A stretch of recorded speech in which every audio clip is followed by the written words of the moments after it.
Ok, vamos de frente al texto y después vamos a hacer algunos comentarios para saber más o menos dónde estamos y que todos podamos estar en la misma página. Dice, y de hecho, antes de empezar, lo siento, tenía que decirte otra vez que la versión que vamos a estar utilizando para el transcurso de esta serie es la NTV, así que si tienes una forma de ver esa versión en tu celular o algo así, puedes chequearla. Si no, va a haber una bibliaza atrás mío, entonces vas a poder leerla también, no te preocupes. Dice, amados hermanos, cuando estuve con ustedes, no pude hablarles como lo haría con personas espirituales. Tuve que hablarles como si pertenecieran a este mundo o como si fueran niños en Cristo. Tuve que alimentarlos con leche, no con alimento sólido, porque no estaban preparados para algo más sustancioso. ¿Ok? Entonces, Pablo está recordándoles acerca de un tiempo en el que él estuvo con ellos. Dice, cuando fui a visitarles, ¿no? Cuando estuve con ustedes. Y ese tiempo está para nuestro beneficio registrado en la Biblia también. Se encuentra en Hechos capítulo 18. Este tiempo que Pablo hace mención en capítulos 2 y 3, cuando él estuvo con ellos, es lo que sucedió cuando Pablo llegó a Corinto en su segundo viaje misionero. Y cuando Pablo llega ahí, se da cuenta de que la ciudad había llegado a vivir a la altura de su reputación. Porque si estuviste con nosotros las semanas pasadas, te decía que Corinto era una ciudad que tenía la reputación de ser, bueno, una ciudad próspera de negocios, de deportes, de entretenimiento, pero al mismo tiempo una ciudad de inmoralidad, una ciudad de libertinaje, una ciudad pues con serios problemas morales, ¿sí? Y de hecho Pablo se dio cuenta de eso cuando llega. Estaba un poco desanimado por haber salido de Atenas. Y quizás no ha visto el fruto que él esperaba ver en Atenas, hablando en Atenas con los filósofos más grandes del planeta, compartiendo el Evangelio de una manera elocuente, increíble, y unos cuantos se convirtieron, pero no fue el fruto que quizá él esperaba. Así que llega inmediatamente después de Atenas a Corinto, y ahí comienza a tener una estrategia diferente. Ahora no va a estar tan itinerante de un lado para otro, ahora se va a quedar 1 año y medio en Corinto. Ha recibido una visión de Dios que le dice, yo tengo mucho pueblo en este lugar. Se ha quedado, se ha comprometido con ellos, va a trabajar, ya que se queda 1 año y medio. Su chamba va a ser hacer carpas, ¿no? Va a ser tiendas de campaña con Aquila y Priscila. Y entonces está haciendo este ministerio, enseñando cada fin de semana en la iglesia que acababa de formarse. Él mismo acababa de predicar y algunos convertidos, y así comenzó la iglesia. Ahora, en el capítulo anterior, Pablo les dice, chicos, tengan cuidado con algo. Yo he notado, estoy parafraseando obviamente, ¿no? Pero yo he notado que ustedes, no sé, sienten la necesidad de creer que son algo especiales o algo así, porque Pablo les dice esto. Cuando yo fui a ustedes en el capítulo anterior, no muchos de ustedes eran sabios, no muchos de ustedes eran nobles, no muchos de ustedes eran poderosos, ¿no? Y si leemos entre líneas, nos damos cuenta de que la iglesia en Corinto tenía la tendencia a pensar que, bueno, había algo especial en ellos, ¿no? Al fin de cuentas somos de Corinto y no sé, ¿no? Tenemos una reputación, ¿no?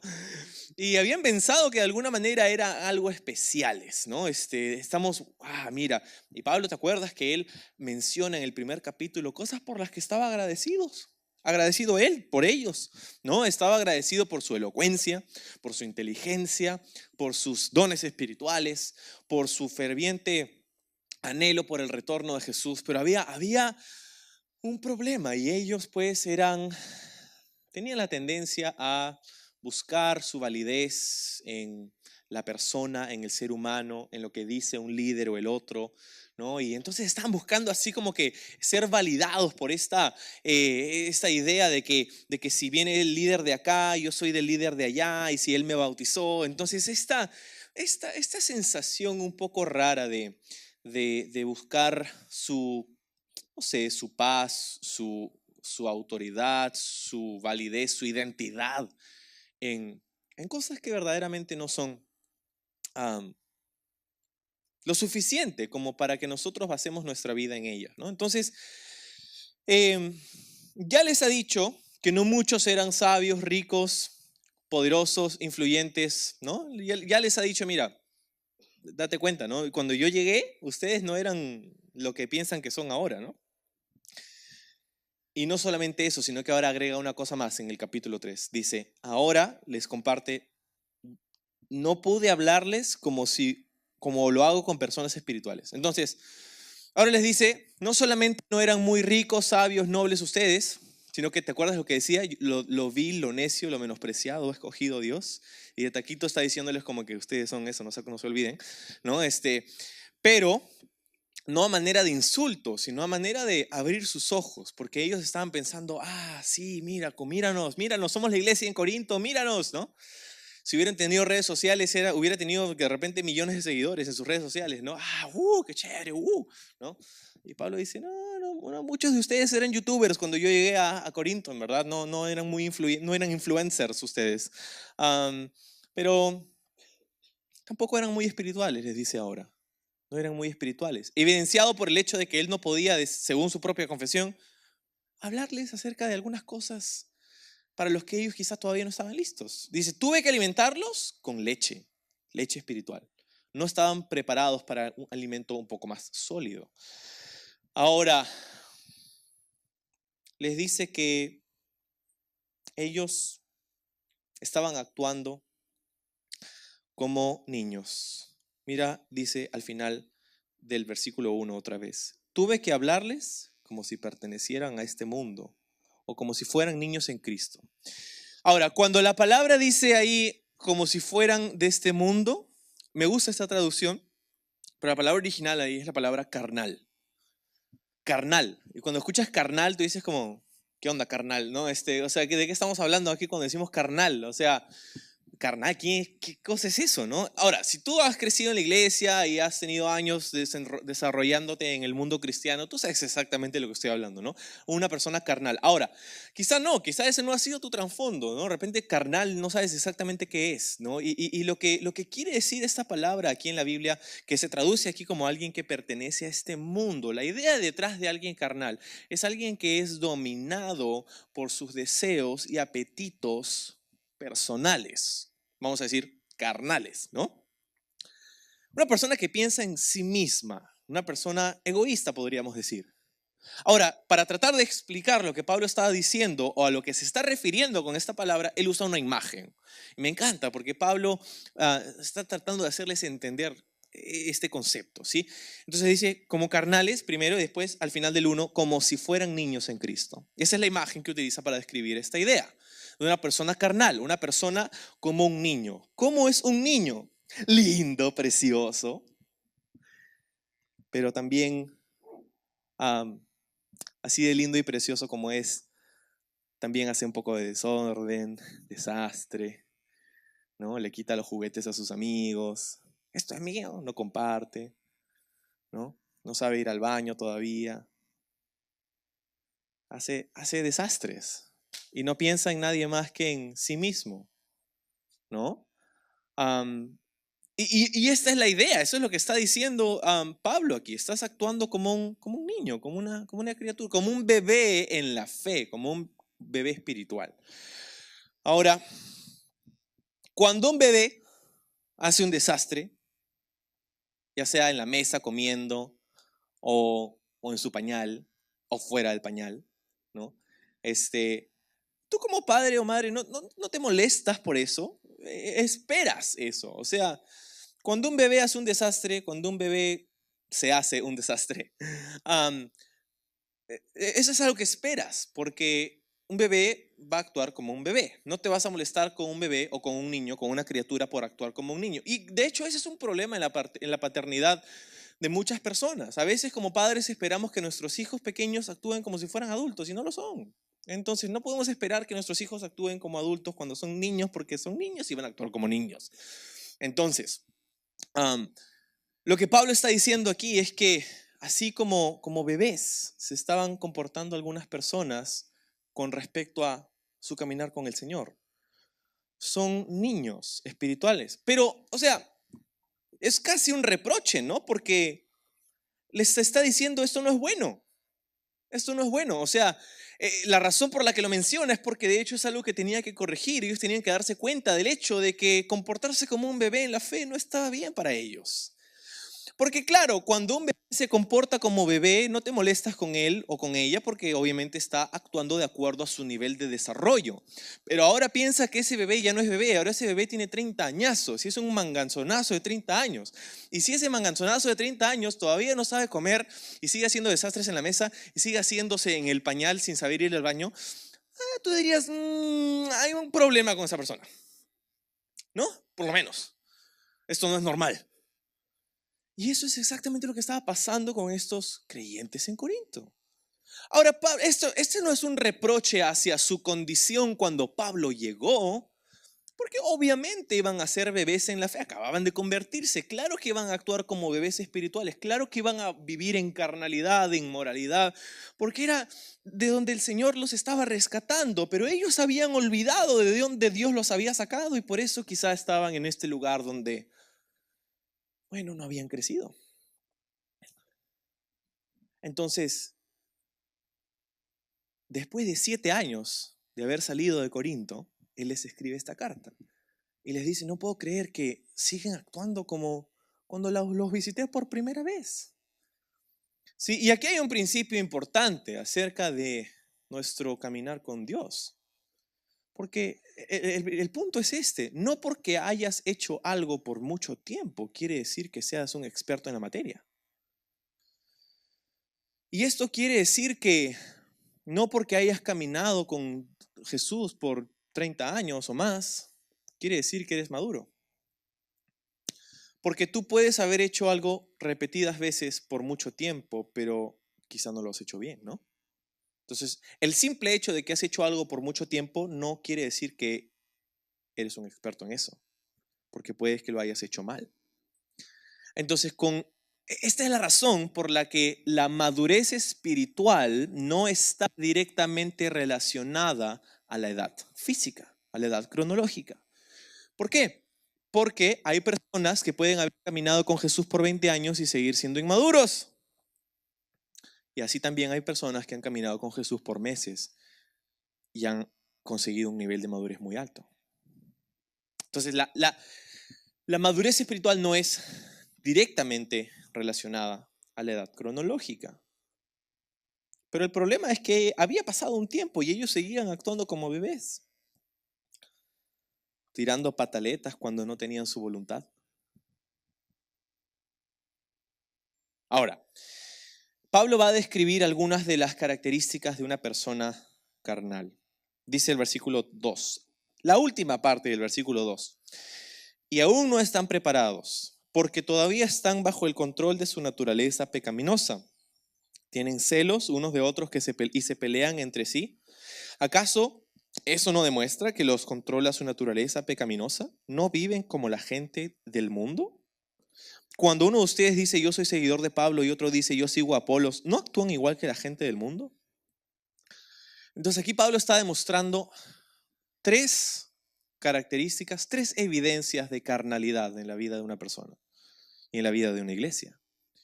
Número 1, celos. Celos.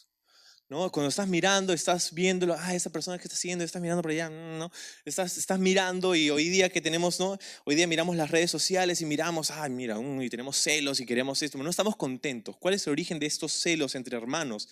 Es que no estás contento con lo que Dios te ha hecho, no estás contento con lo que Dios te ha dado, ¿no? Y entonces tenemos celos, ¿no? Esos celos enfermizos, esos celos divisivos no son la obra del Espíritu de Dios. Lo primero. Lo segundo, peleas, dice. Celos, peleas. Y lo tercero es división. Yo soy de Pablo, yo soy de Apolos, ¿no? Entonces, celos, peleas y división. Y dice, ustedes se están comportando como gente del mundo. Y otra vez, esa frase es la que te dije que significa, o que originalmente es la palabra carnal. Estás viviendo como alguien que es carnal. Estás viviendo como alguien en el mundo. Ahora, Pablo describe en 1 Corintios 3 grupos de personas y todos los seres humanos habidos y por haber están dentro de una de esas 3 categorías. El primero es el hombre natural. El hombre natural. ¿Quién es el hombre natural? Es la persona que ha nacido una sola vez. la persona que ha nacido. ¿Tú has nacido? Eres un hombre natural, ¿no? Ese es el único requisito para ser una persona, según la Biblia llama, un hombre o mujer natural. Has nacido. Levante la mano los que han nacido. Wow, ya sé quiénes no me están escuchando. ¿Qué? ¿No? Entonces, has nacido, eres un hombre natural. Ok. La segunda categoría es un hombre espiritual. ¿Sí? Cuando digo hombre, obviamente estoy hablando de hombre-mujer. Hombre-mujer espiritual, ¿no? Una persona espiritual es una persona que ha nacido dos veces. Un nacimiento de la carne natural y un nacimiento del espíritu. ¿Cuándo es que una persona nace del espíritu? Cuando pone su fe en Jesucristo para el perdón de sus pecados. El día en el que esa persona toma la decisión y dice, Señor Jesús, tú eres el Hijo de Dios y te has sacrificado a ti mismo en la cruz para perdonarme a mí, para llevar mis pecados, para tomar mi condena y para poder perdonarme y darme tu lugar a mí en la casa de Dios. Ese día en el que le entregaste tu vida a Jesús, si lo has hecho, ese día naciste de nuevo. Y ahora tienes una segunda naturaleza. Ya no solamente eres una persona natural, pero ahora eres una persona espiritual. Tienes el Espíritu de Dios. Ahora está vivo en ti algo que antes estaba muerto, tu espíritu, ¿no? Antes habías nacido una sola vez y caminabas y te desarrollabas y trabajabas y estudiabas y estabas vivo, pero algo dentro de ti estaba muerto. Pero ahora tienes vida. Y no solamente vida, pero tienes vida abundante. Y es lo que es Jesús para nosotros. Él nos ha dado esa vida, nos ha hecho estar vivos para con Dios, ¿sí? Entonces, ahí están los dos grupos. Una persona natural, una persona espiritual. La persona natural ha nacido una vez, la persona espiritual ha nacido dos veces. Ahora, me gusta mucho porque hay una frase, una cita que dice, ¿no? El hombre que nace una vez morirá dos veces, pero el hombre que nace dos veces morirá una vez. Si lo entendiste bien, si no, no importa. Entonces, y la cosa es que hay un tercer grupo, y el tercer grupo es lo que Pablo está explicando aquí en el capítulo 3, el grupo de los cristianos carnales. ¿Carnales?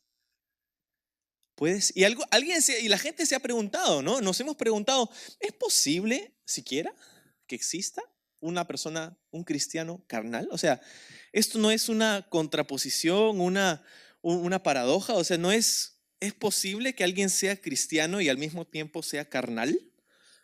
Y según lo que Pablo dice, sí. Míralo otra vez en el verso 2.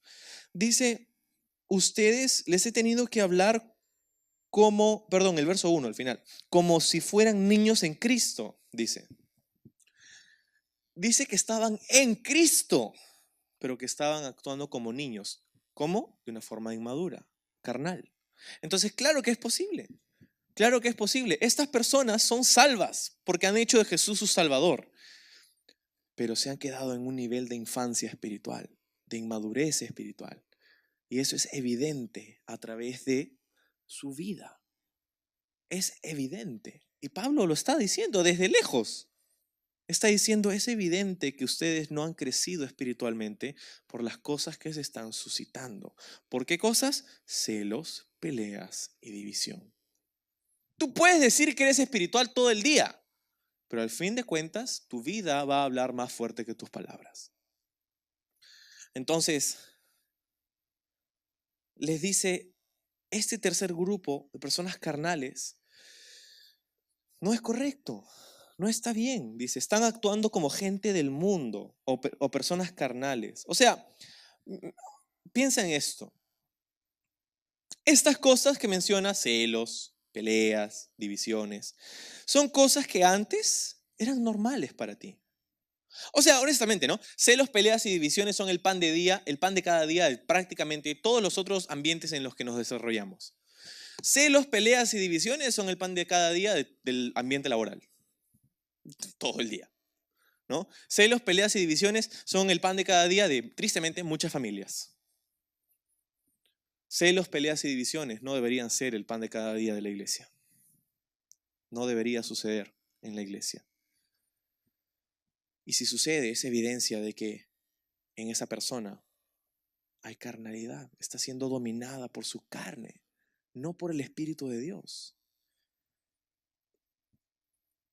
Y lo que tenemos que entender es lo siguiente. para nosotros hay un nuevo normal. Lo que antes era normal ya no es normal, ahora hay un nuevo normal. Si antes eras contencioso, divisivo, pleitista, chismoso y etcétera, etcétera, etcétera, y eso era tu normal y tú decías, bueno, Dios me hizo así. Ok, vamos a decir que te concedo eso, aunque no lo creo, pero te lo concedo. Bueno, ahora tienes al Espíritu de Dios y Dios te ha hecho con un nuevo normal. Ahora tienes una naturaleza espiritual. Hay un nuevo normal para ti. Las cosas que antes eran normales ya no son normales. Antes hacías cosas y ni lo pensabas. Y ahora tienes el Espíritu de Dios que te está diciendo, no, eso no es normal, eso no está bien. Puede que todo el mundo lo esté haciendo. Puede que sea popular para muchas personas, pero no para ti. Hay un nuevo normal para ti. Y ahora, por consiguiente, también podríamos decir que tenemos muchos nuevos deseos, ¿no? Ahora hacemos cosas y queremos hacer cosas que antes nos parecían ridículas, como ir a la iglesia los domingos. ¿Quién va a la iglesia los domingos a las 2:30 de la tarde? Tú. ¿Por qué? Porque tienes este Espíritu de Dios que está diciéndote esto es algo bueno. Ahora quieres leer la Biblia. ¿Quién quiere leer la Biblia? Tú. ¿Por qué? Porque tenemos nuevos deseos que parten y nacen de esta naturaleza espiritual que Dios ha puesto en nosotros. Pero tenemos un nuevo normal. Antes, pecado. Ahora, santidad. Antes, libertinaje. Antes, peleas. Antes, celos. Antes, división. Antes, chisme. Antes, hablar mal de la otra persona. Antes, mentir. Antes, engañar. Antes, corrupción. Ahora hay un nuevo normal que parte del Espíritu de Dios, que obra en nosotros la verdad, que obra en nosotros el carácter de Jesús. Hay un nuevo normal para ti. No te conformes a lo que antes era normal para ti, porque eso ya no es más el estándar para tu vida. Entonces, versículo 5 dice, después de todo, ¿quién es Apolos? ¿Quién es Pablo? Nosotros solo somos siervos de Dios, mediante los cuales ustedes creyeron en la buena noticia. Cada uno de nosotros hizo el trabajo que el Señor nos encargó. Yo planté la semilla en sus corazones, Apolos la regó, pero fue Dios quien la hizo crecer. No importa quién planta o quién riega, lo importante es que Dios hace crecer la semilla. Dios hace crecer la semilla, entonces está diciéndoles, mira, ustedes dicen, yo soy de Pablo, yo soy de Apolo, Pablo, yo soy de Apolo, ¿no? Y entonces están pensando que ya, hay algo especial en nosotros. No, solo somos siervos, dice. Y a lo largo del pasaje, Pablo va a describir su labor como líder de la iglesia en tres formas. La primera de ellas es, los líderes en la iglesia son siervos. Dice, yo soy solo un siervo. Y Apolos es un consiervo mío. Estamos aquí para servir. La palabra es servicio. Estamos aquí para servir. ¿Sí? Y esa es una palabra importante para la iglesia del siglo XXI. ¿Por qué? Porque hoy día vivimos en un mundo en el que podemos mirar a las iglesias. Oh, qué grande es la iglesia, qué es el pastor. Y a veces parece que equiparamos a un pastor con una celebridad, una cosa así. ¿No? Es como, ¿no? Y el ungido de Dios. ¿No? Y la cosa es que, o sea, no te vayas a confundir, no pienses que porque yo estoy en una plataforma y porque hay luces pegándome en la cara para que me veas un poco mejor, quiere decir que soy especial. Soy tan pecador como tú, hasta peor.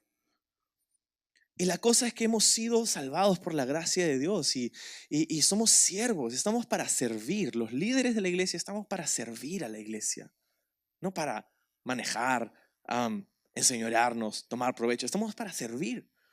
Y eso es lo que estaba haciendo Pablo, estamos sirviendo. ¿Sí? Entonces, la primera idea para el líder de la iglesia o el liderazgo de la iglesia es que somos llamados a servir. ¿Sí? Y si no estás listo para servir, no estás listo para liderar. Simplemente. Entonces, esa es la primera imagen. Después dice en el verso 8, el que planta y el que la riega trabajan en conjunto con el mismo propósito y cada uno será recompensado por su propio arduo trabajo. Pues ambos somos trabajadores de Dios y ustedes son campo de cultivo de Dios, son el edificio de Dios. Entonces les dice, No importa si yo regué, si él plantó, no importa eso. Al final la gloria no es para ninguno de nosotros, la gloria es para el Señor. Es para Él. Porque Él es el que dio el crecimiento. Yo puedo regar todo el día y si Dios no da el crecimiento no crece. Entonces, me gustó ese comentario que leí. Alguien dijo, ¿qué ganaban al pelearse para recibir algo que no vale nada? Si Pablo y Apolos no son nada en el sentido de que no son como, wow, ¿no? O sea, vamos a decir que valen cero, ¿ok? No es para menospreciarlos, pero vamos a decir que valen cero, porque la gloria es todo 100% para Dios. Entonces, si Pablo y Apolos son cero, ¿qué ganas tú al pelearte conmigo por ese cero? Nada, no ganas nada. Y ese es el punto. ¿Por qué te peleas? Porque yo soy de Pablo, yo soy de Apolo. Porque somos simplemente siervos, no somos nada especial. Ahora, tú puedes decir, ay, sí, ¿no? ¿Qué van a decir Pablo, Apolo? Qué inmaduros, qué inmaduros. Pero yo te sugiero que nosotros hacemos lo mismo muchas veces. Solamente que ya no es con Pablo y Apolos, pero ahora es con denominaciones, con nombres de iglesias. Yo soy bautista, yo soy pentecostal, yo soy presbiteriano, yo soy anglicano, yo soy Hillsong, mi pastor es él, mi pastor... Es como, ¿en serio? ¿No estamos haciendo lo mismo? Sí. Entonces, ahí está la primera idea que es del liderazgo, es servicio. La segunda idea del liderazgo de la iglesia es una persona, un agricultor. Agricultor. Ahora, la palabra bíblica en otras traducciones es labrador, ¿no? Alguien que trabaja en el campo. Entonces, un labrador, ¿qué hace un labrador? Ladra, no un perro, el que trabaja en el campo, ¿no? Un labrador, un agricultor, ¿qué hace? ¿Alguna idea? Trabaja en la tierra, prepara la tierra, muy bien, ¿qué más? Siembra, abona, riega, cuida, muy bien, todas estas cosas, ¿no? Y esa es la descripción del servicio, que si hemos dicho que ser líder es ser siervo, ¿cómo se ve ese servicio? De esta manera, cuidando, podando, regando, en otras palabras, invirtiendo en otras personas, invirtiendo en otras personas. Esa es la segunda imagen. Si tú quieres ser líder para que los demás inviertan en ti, pues estás yendo por el camino equivocado, porque ser líder se trata de invertir en alguien más. Así que si quieres liderar, primero tienes que aprender a servir. Número 2, tienes que aprender a invertir en alguien más. Yo quiero ser líder, pero si no estás invirtiendo en nadie, ¿cómo esperas que te sigan? Entonces, esa es la segunda idea. ¿Okay? Y la tercera idea está ahí al final del versículo 9 y explicada en el resto del pasaje. Dice, ustedes son no solamente el campo de cultivo, sino también son el edificio de Dios. Edificio. ¿Quién hace un edificio? ¿Quién construye un edificio? Un constructor, un obrero, ¿no? Ellos son los que están sacándose la mugre para que se cumplan los planos, ¿no? Y dice, esos somos los líderes de la iglesia. Somos aquellos que edificamos. Edificamos, ¿sí? Y esa es la tercera imagen del liderazgo. Esas son las tres que te he mencionado. Siervo, agricultor y constructor. Bob el constructor. ¿Qué cosa hace un constructor? ¿Qué cosa hace un obrero? Levanta, edifica, ¿sí? Edifica. Entonces, para ponerlo en la misma terminología, si buscas ser líder, pero lo que estás haciendo es que estás destruyendo a otras personas con tus palabras, si estás subestimando a otras personas, si estás arrestando a otras personas con tu actitud, con tu comportamiento, entonces no estás siendo el líder que Dios quiere que seas. Si quieres ser líder, número 1, tienes que aprender a servir. Si quieres ser líder, número 2, tienes que aprender a invertir. Y si quieres ser líder, número 3, tienes que aprender a edificar a otras personas, con tus palabras, con tu comportamiento, con tus actitudes, con tu vida, edificar. Y eso es lo que hacía Pablo. Esa es la descripción de Pablo. Y esa es la descripción de Jesús también. Entonces él hacía todo eso. Y me encanta porque aquí vemos una imagen muy clara de lo que debería ser el liderazgo de la iglesia. Pero también vemos una imagen de lo que debería ser la iglesia. Y vamos a ir ahí en un momento más. Versículo 10. Por la gracia de Dios, o la gracia que Dios me dio, yo eché los cimientos como un experto en construcción. Ahí está, Bob el constructor. Ahora otros edifican encima, pero cualquiera que edifique sobre este fundamento tiene que tener mucho cuidado. Pues nadie puede poner un fundamento distinto del que ya tenemos, que es Jesucristo. El que edifique sobre este fundamento podrá usar una variedad de materiales: oro, plata, joyas, madera, heno o paja. Pero el día del juicio, el fuego revelará la clase de obra que cada constructor ha hecho. El fuego mostrará si la obra de alguien tiene algún valor. Y si la obra permanece, ese constructor recibirá una recompensa. Pero si la obra se consume, el constructor sufrirá una gran pérdida. El constructor se salvará, pero como quien apenas escapa atravesando un muro de llamas. ¿No se dan cuenta, dice, de que todos ustedes juntos son el templo de Dios y que el Espíritu de Dios vive en ustedes? Entonces, muchas cosas, muy poco tiempo. Pero él está hablando acerca de esta tarea, está explayándose sobre la idea de su tarea y nuestra tarea de construcción, ¿no? Nuestra tarea de ser constructores, edificadores de la iglesia. Ahora, vamos a retroceder un pasito. Ya. Y hay dos imágenes, así como hay tres imágenes para describir el liderazgo de la iglesia, también Pablo habla acerca de dos imágenes para describir a la iglesia. La primera imagen es un campo de cultivo. Un campo de cultivo es la primera imagen. La iglesia, dice Pablo, ustedes son un campo de cultivo. Esa es la primera imagen. Y podemos aprender muchas cosas de esta imagen. Un campo de cultivo. Si la iglesia es un campo de cultivo, ¿qué se supone que debería suceder en la iglesia? Bueno, deberíamos preguntarnos qué sucede en un campo de cultivo. ¿Cuál es el propósito del campo de cultivo? Es una sola palabra. A ver quién le da. Eso, dar fruto. Un aplauso fuerte. Muy bien. Ese aplauso así como, yo pensé en eso también. ¿No? Y es fruto, o sea, el propósito de un campo de cultivo es fruto. ¿Okay? Si no tienes fruto, no te sirve un campo de cultivo. Más lo vendes, lo quemas, lo rematas, lo regalas, ¿no? Entonces, ese es el propósito, dar fruto. Ese es el propósito de un campo de cultivo. Pero para que esto suceda, tienen que haber algunas condiciones, ¿no? Para que haya fruto, tiene que haber una buena tierra, tiene que haber una buena semilla, tiene que haber un buen proceso de cuidado de esa semilla, ¿no? Abono, riego, todo lo demás. Y es lo que Pablo ha descrito en los versículos anteriores. Entonces, si la iglesia es un campo de cultivo, la iglesia debería ser un lugar donde la gente puede echar raíces, donde la gente puede crecer y en última instancia donde la gente puede dar fruto. Eso es lo que debería ser la iglesia. Y mi oración es que eso esté sucediendo con tu vida ahora.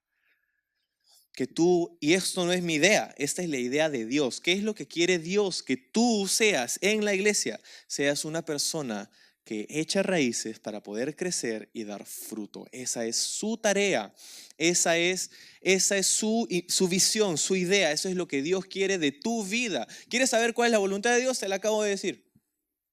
Que tú puedas echar raíces en su casa para que puedas crecer y dar fruto.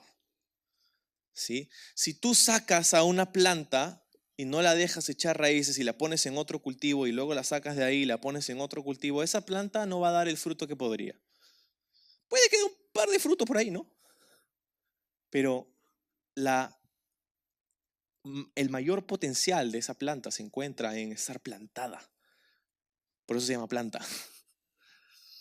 En echar raíces. Y eso es lo que necesitamos, eso es lo que tú necesitas. Yo estoy súper agradecido si tú estás aquí visitándonos, me parece fantástico, qué bueno que estés aquí. Pero considera que Dios desea que tú eches raíces en la iglesia.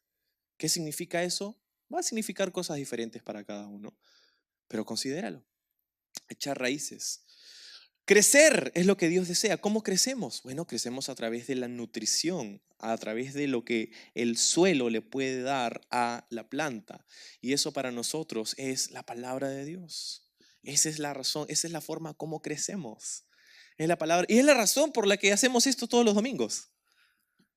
Estamos siendo alimentados con la palabra de Dios. El resultado de eso, el propósito de esto, ¿qué es? Un campo de cultivo, dar fruto. Dar fruto. Eso es lo que Dios desea en tu vida, dar fruto. Ahora, Jesús dijo, la rama que no da fruto, ¿qué hace Jesús con ella? La corta. La corta. Ahora, no te está amenazando diciendo, más vale que más te vale dar fruto, porque si no, no está diciendo eso. Está diciendo no, porque Jesús es el que poda, ¿verdad? Pero cuando tú podas una viña, por ejemplo, ¿no? Una rama, un pámpano no da fruto, lo cortas. No lo cortas para decir, viña de porquería, no. Sino que estás haciéndolo para que pueda crecer. Y lo que estoy tratando de decirte es esto. A veces Dios va a tener que cortar ciertas partes de tu vida, no con el propósito de destruirte, pero con el propósito de que puedas crecer. Con el propósito de que puedas dar fruto. Hay algunas cosas que Dios va a tener que cortar antes de que puedas dar fruto. Y tienes que dejarlo. Porque tú puedes ser la viña que dice, no, no quiero. Pero te vas a quedar en esa condición. Muchas cosas podemos aprender de esta imagen, ¿cierto? Bueno, pero hay una segunda imagen. Y la segunda imagen es la de un edificio. Dice, ustedes son el edificio. Ahora, lo mismo que era cierto para el campo de cultivo es cierto para un edificio. Para que un edificio sea exitoso, en otras palabras, para que cumpla su propósito, necesitan haber algunas condiciones, ¿no? ¿Cómo qué? Primero, vamos a hablar de la tierra otra vez. La tierra sobre la que construyes un edificio tiene que ser adecuada. Tú puedes tener el edificio más moderno del planeta, pero si lo construyes sobre una tierra que no es adecuada para esa edificación, se te cae, no sirve. ¿Ok? Y esto es exactamente lo que Jesús dijo en los evangelios, cuando dijo, si tú puedes construir tu casa sobre la arena o sobre la roca. Y va a venir la tempestad, pero aquel que construye su casa sobre la roca será el que está firme. Grande será la pérdida de aquel que construye sobre la arena, porque su casa no va a permanecer. ¿Quién es el que construye sobre la arena? Dice Jesús, el que escucha mis palabras y las olvida. El que escucha mis palabras, le entra por un oído, le sale por el otro. ¿Quién es el que construye su casa sobre la roca? Aquel que escucha mis palabras y las pone por obra, las pone en práctica. No es un oidor casual, es alguien, un alumno, es un discípulo, alguien que escucha para ponerlos por obra. Ojo, la tormenta va a llegar para todos.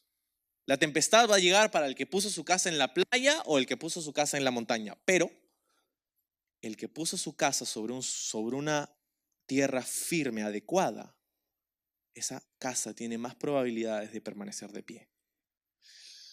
Entonces, lo primero de estas precondiciones para el éxito de una estructura, de una edificación, es la tierra. Lo segundo es el cimiento. El cimiento. La tierra puede ser muy buena, pero si no haces un buen trabajo con el cimiento, déjame decirte que ese edificio tampoco va a permanecer. El cimiento es súper importante. Y según Pablo, el cimiento es una persona. ¿Quién es? Jesús. ¿Qué es lo que hace el cimiento para una estructura? Yo no soy arquitecto, maestro de obra, no. Pero en tiempos antiguos, el cimiento era lo que daba, obviamente, fortaleza. Era lo que daba dirección. ¿Sí? Si el cimiento estaba chueco, todo el edificio iba a estar chueco. Entonces daba fortaleza, estabilidad, daba dirección, o podríamos decir propósito, ¿no? Daba seguridad. ¿Ok? Entonces, si ponemos todas estas ideas en una sola olla, ¿qué es lo que tenemos? Tenemos lo siguiente, que nuestra fortaleza, ¿ok? Nuestra fuerza, nuestra paz, nuestro gozo, nuestro propósito, nuestro fruto, no es aquello que nos hace permanecer a través de los altos y bajos de la vida. Nuestra fortaleza se encuentra en el cimiento y es la persona de Jesús. Nuestra fuerza se encuentra en la presencia de Jesucristo en nuestra vida. Y lo interesante acerca de el cimiento es que no lo ves. Cuando tú pasas por la calle, estás caminando, ves un edificio, ¡ay, qué grande ese edificio, qué chévere, qué bacán! Pero tú no sabes que para que ese edificio permanezca tan alto, tiene que haber un cimiento que esté muy profundo. Y lo mismo es cierto para nosotros. Si esperamos permanecer de pie, estables, fuertes, firmes, necesitamos tener el cimiento, que es la presencia de Jesús. Jesús en ti. Jesús en ti. Cristo en nosotros, dice Pablo. El misterio de la gloria. Cristo en nosotros. Mucho podemos aprender de estas imágenes. 2 descripciones para la iglesia. La primera, un campo de cultivo que se enfoca en el crecimiento y el fruto personal. La segunda, una edificación, un templo que se enfoca en el cimiento y en la unidad. Unidad. Claro, ya hemos hablado de la tierra, hemos hablado del cimiento, pero hablemos de la estructura. Porque ¿qué pasa si tú quieres construir un edificio pero pones todos los ladrillos como sea?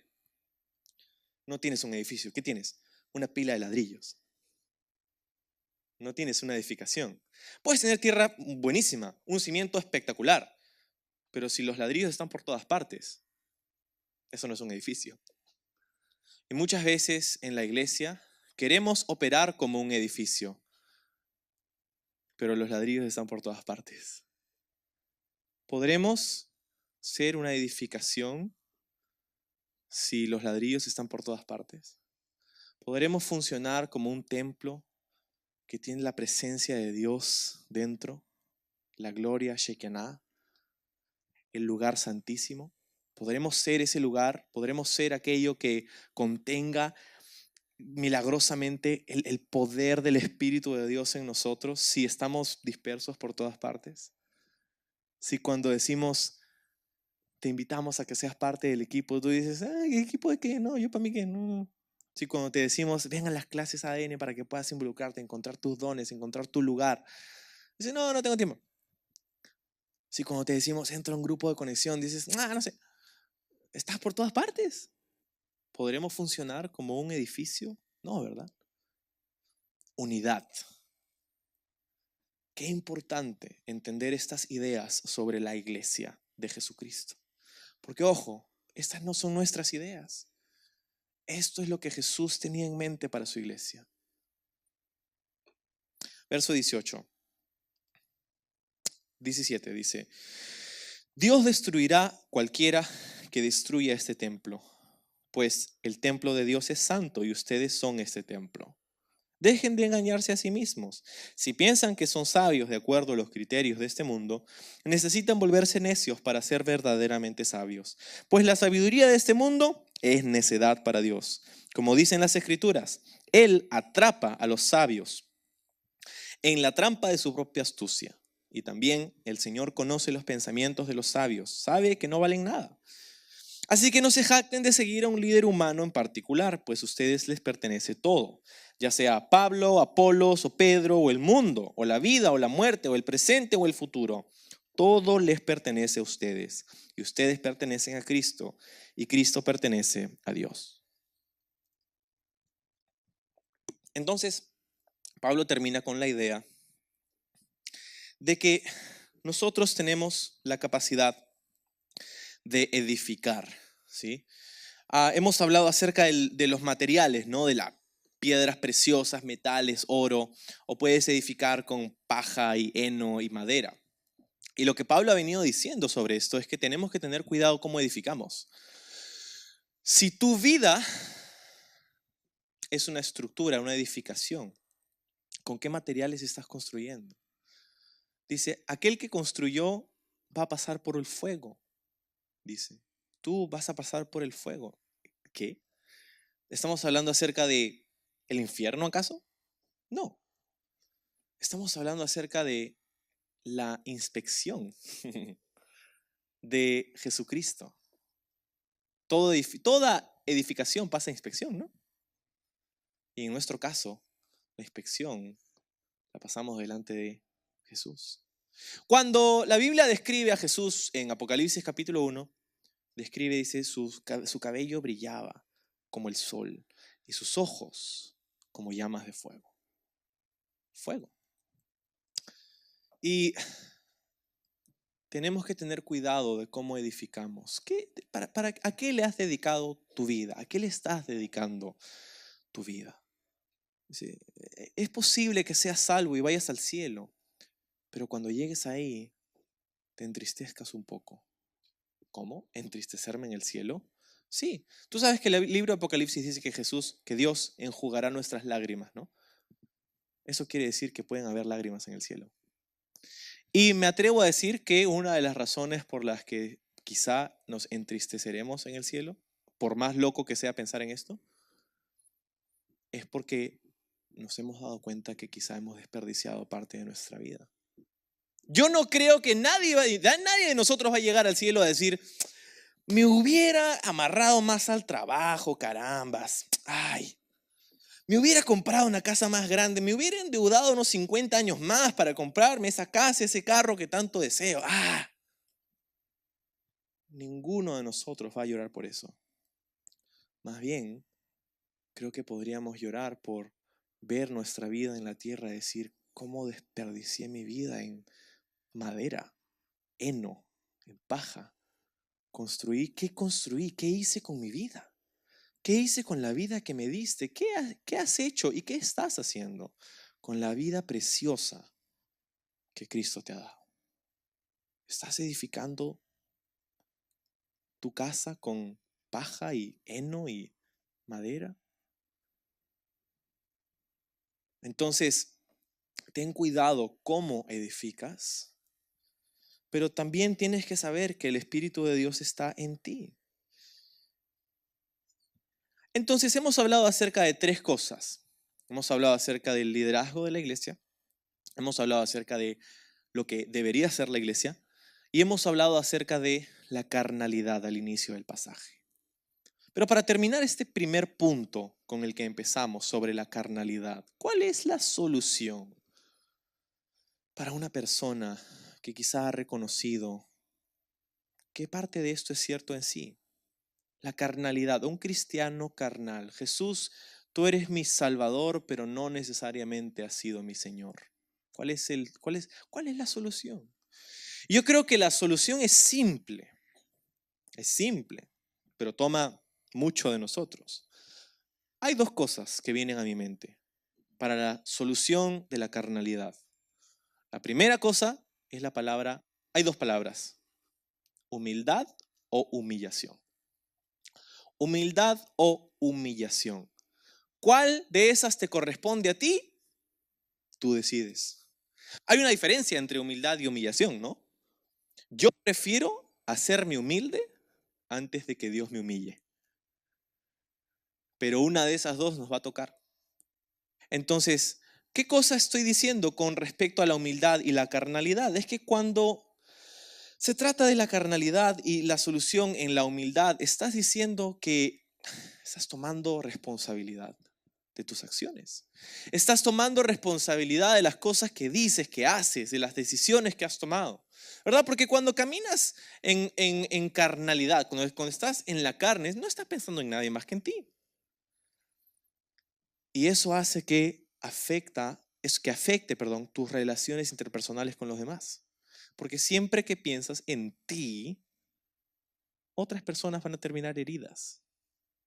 Entonces, lo primero que tenemos que hacer es reconocer que hemos quizá actuado de una manera carnal. Eso es humildad, eso es reconocer nuestro pecado, es tomar responsabilidad porque lo que nosotros hemos hecho, muchas veces el conflicto de la carnalidad, nosotros se lo culpamos a la otra persona, ¿no? Cuando te peleas con alguien, ¿quién tiene la culpa? Él. Pero tú no puedes controlar lo que la otra persona hace, más sí deberías controlar lo que tú haces. Entonces, tomar responsabilidad por ti, no por la otra persona, por ti. Porque al final Dios no te va a pedir que tú rindas cuenta sobre la otra persona. Te va a pedir que rindas cuenta sobre ti. Y lo segundo es simplemente caminar en amor.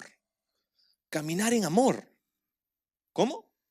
Sí, porque cuando caminas en carnalidad, estás caminando en egoísmo. Estás caminando en ti, pensando en ti. Pero cuando caminas en amor, estás pensando en la otra persona. Deberíamos caminar en amor, en el sentido en el que estamos pensando y poniendo a la otra persona primero. Tan simple, pero tan difícil a veces. Caminar en amor.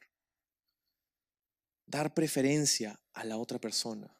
Poner sus necesidades primero. Este es un consejo de oro, porque sirve desde la relación más pequeña hasta la relación más importante. Sirve en el matrimonio, sirve en el trabajo, sirve en la iglesia, sirve en todas partes. Caminar en amor, especialmente en la iglesia. Ya que hemos mencionado que la pelea, los celos y la división son lo normal afuera, por lo menos no debería ser lo normal adentro. Caminar en amor. ¿Qué dijo Jesús sobre esto? Dijo, el mundo conocerán que son mis discípulos porque tienen amor los unos por los otros.